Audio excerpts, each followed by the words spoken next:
Something really strange and disturbing is happening out in the fields of Ontario. It's hitting one of our most important pollinators hard. So today, we're going to open the case file and really investigate what is killing Ontario's bees.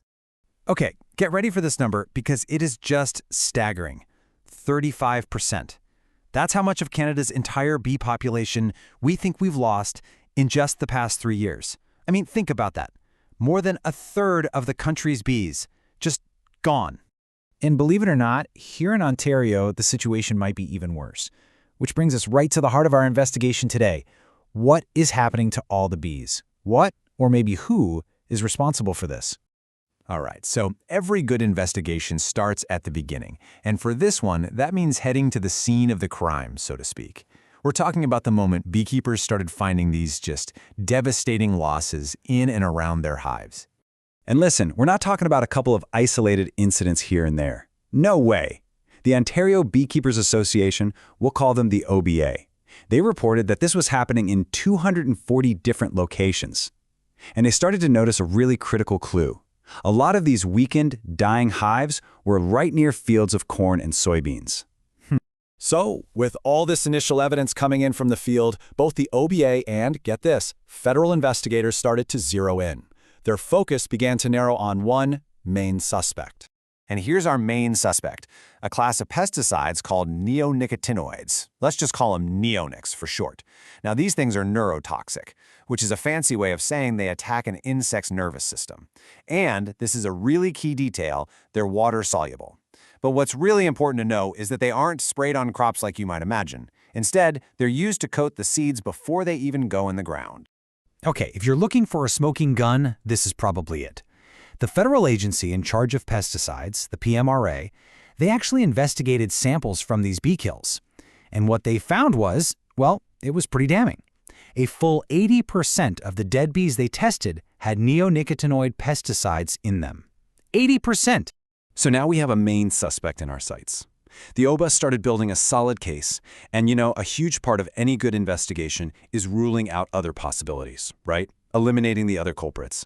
So let's walk through the other theories. What about, say, some unusual spring weather? Well, the OBA said nope, because the poisonings actually got worse the following year. Okay, what about other known threats, like the nasty varroa mite? The problem there is that it just doesn't explain the massive scale of these losses. Beekeepers are used to dealing with mites. This was something totally different. And here's the kicker. This is why it's so incredibly hard for beekeepers to avoid the suspect. Are you ready for this? A staggering 99% of all corn and soybean seeds planted in Ontario are pre-treated with these neonicotinoids. The whole landscape is basically saturated with them. So the authorities thought, hey, maybe we can just change how farmers do things a bit. They called it best management practices, basically trying to reduce the amount of toxic dust kicked up during planting. But it didn't really work. The OBA says the bee kills kept happening, which really suggested the problem wasn't just how the chemical was being used, but the chemical itself. And this is where things get really contentious. It brings us to a major conflict. If these pesticides are so strongly linked to bee deaths, why on earth are they being used everywhere? Well, this question sets up a huge standoff between the beekeepers and some very powerful agribusiness interests. So what's the other side of the story? What's the argument for using these pesticides? Well, agribusiness groups say they're absolutely essential. Their argument is that if we get rid of neonics, crop yields would just plummet. And that, they say, would put our food supply and the economy at risk. And there you have it, the central debate. On one side, you have the claim that crop yields are in serious jeopardy. But on the other side, the OBA fires back. They point to research from both Europe and the US that, according to them, shows farmers can get pretty much the same yields without using these seed treatments at all. So, faced with all this evidence and watching their bees continue to die, the Ontario Beekeepers Association decided enough was enough. It was time to demand some real, decisive action. Let's just look at the timeline here. The crisis really kicks off in 2012. By April of 2013, the European Union has already banned these pesticides for 2 years. Just a few months after that, the ONBP is formally asking for a suspension right here in Ontario. You can feel the urgency, right? Especially when you find out that Canada's own federal review wasn't even scheduled to be finished until 2018. For the beekeepers, the math on this was just simple.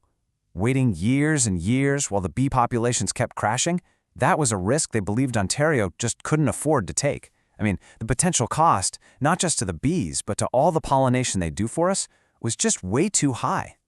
So when they couldn't get the fast government action they were hoping for, the OBA decided to change tactics. They decided to bring their case to a totally different kind of jury. You, me, the public. And they went all in.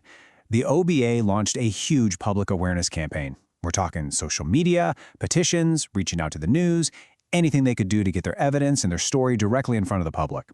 And guess what? People started listening.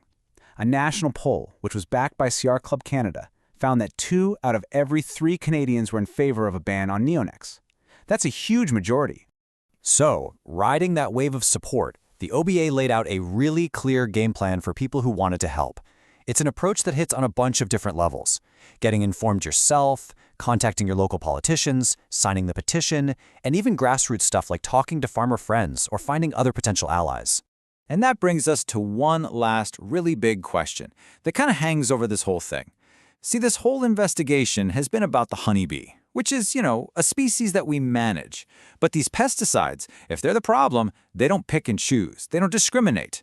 So who's fighting for the thousands of other species? The wild bees, the native pollinators that are also out there, also at risk.